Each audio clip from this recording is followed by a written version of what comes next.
বিএনপির ভারপ্রাপ্ত চেয়ারম্যান জনাব তারেক রহমান দেশে ফিরতে বাধা কোথায়?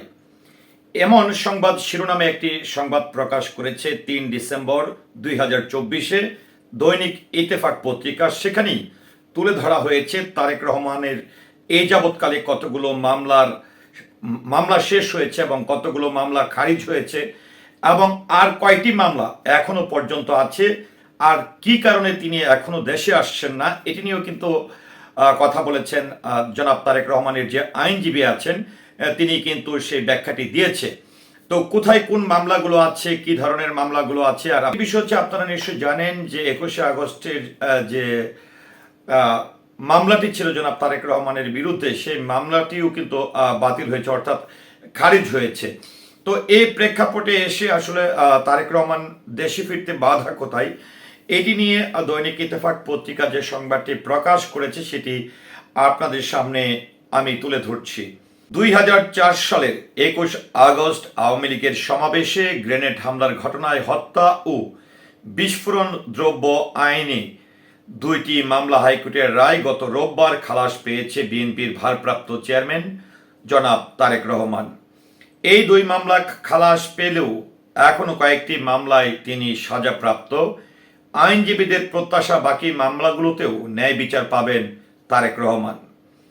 তারেক রহমানের আইনজীবী ও জাতীয়তাবাদী আইনজীবী ফোরাম নেতা ব্যারিস্টার কায়সার কামাল সাংবাদিকদের বলেন, আরও 4টি মিথ্যা মামলায় তারেক রহমান সাজাপ্রাপ্ত। তিনি ২১ আগস্ট গ্রেনেড হামলা মামলায় যেমন ন্যায় বিচার পেয়েছেন, আশা করি সাজাপ্রাপ্ত ওই 4টি মামলায়ও তিনি ন্যায় বিচার পাবেন। যে 4 মামলায় সাজায় ঝুলছেন জনাব তারেক রহমান, সেটি এখন আপনাদের সামনে আমি উপস্থাপন করছি। অবৈধ সম্পদ অর্জন ও সম্পদের তথ্য গোপনের অভিযোগে দুর্নীতি দমন কমিশনের দুদক একটি মামলায় তারেক রহমান ও তার স্ত্রী ডাক্তার জুবাইদা রহমানকে ২০২৩ সালের ২ আগস্ট সাজা দেন ঢাকা জ্যেষ্ঠ বিশেষ জজ আদালত ও মহানগর দায়রা জজ আদালতের বিচারক মোহাম্মদ আসাদুজ্জামান। রায়ে তারেককে ৯ বছর ও জুবাইদাকে ৩ বছরের কারাদণ্ড দেওয়া হয়। তারেক রহমানকে পলাতক ঘোষণা করে ওই মামলার বিচার কাজ শেষ করা হয়। পলাতক থাকায় এই মামলার আপিল হয়নি। ২০১৩ সালের ১৭ নভেম্বর সিঙ্গাপুরে অর্থ পাচারের মামলায় ঢাকার একটি বিশেষ জজ আদালত তারেক রহমানকে খালাস দেন। ওই মামলায় তারেকের বন্ধু ও বিশিষ্ট ব্যবসায়ী গিয়াসউদ্দিন আল মামুনকে 7 বছরের কারাদণ্ড দেওয়া হয়। পরে দুদক তারেক রহমানকে খালাস দেওয়ার রায়ের বিরুদ্ধে হাইকোর্টে আপিল করেন। ওই আপিল শুনানি শেষে হাইকোর্ট ২০১৬ সালের ২১ জুলাই বিচারিক আদালতে খালাসের রায় বাতিল করে তারেক রহমানকে 7 বছরের কারাদণ্ড দেন, পাশাপাশি ২০ কোটি টাকা জরিমানা করেন। ২০১৮ সালের ৮ ফেব্রুয়ারি জিয়া আরফানেজ ট্রাস্ট দুর্নীতি মামলায় তারেকের 10 বছর কারাদণ্ড হয়। ওই মামলায় সাজা হয় তার মা সাবেক প্রধানমন্ত্রী দেশনেত্রী বেগম খালেদা জিয়ারও। ২০২১ সালের ৪ ফেব্রুয়ারি তারেক রহমানকে নড়াইলের একটি জুডিশিয়াল ম্যাজিস্ট্রেট আদালত 2 বছরের কারাদণ্ড দেন। বঙ্গবন্ধুকে নিয়ে কটূক্তি করার নড়াইলে তারেকের বিরুদ্ধে মানহানি এ মামলা করেছিলেন এক বীর মুক্তিযোদ্ধা। ২০১৪ সালের ১৬ ডিসেম্বর লন্ডনে যুক্তরাজ্য বিএনপির আয়োজিত এক সমাবেশে বঙ্গবন্ধুকে রাজাকার ও পাক বন্ধু আখ্যা দিয়ে বেশ কিছু বক্তব্য দেন জনাব তারেক রহমান।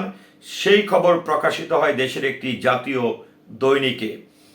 এতে বঙ্গবন্ধুর সম্মানহানি হয়েছে জানিয়ে সে সময় নড়াইলের বীর মুক্তিযোদ্ধা শাহজাহান বিশ্বাস নড়াইলের জুডিশিয়াল ম্যাজিস্ট্রেট আদালতে তারেকের বিরুদ্ধে মামলা করেন। সিলেটে 2টি মামলা খারিজ। সিলেটে রাষ্ট্রদ্রোহের অভিযোগে তারেক রহমানের বিরুদ্ধে 2 ছাত্রলীগ নেতার দায়েরকৃত 2টি মামলা খারিজ করে দিয়েছেন আদালত।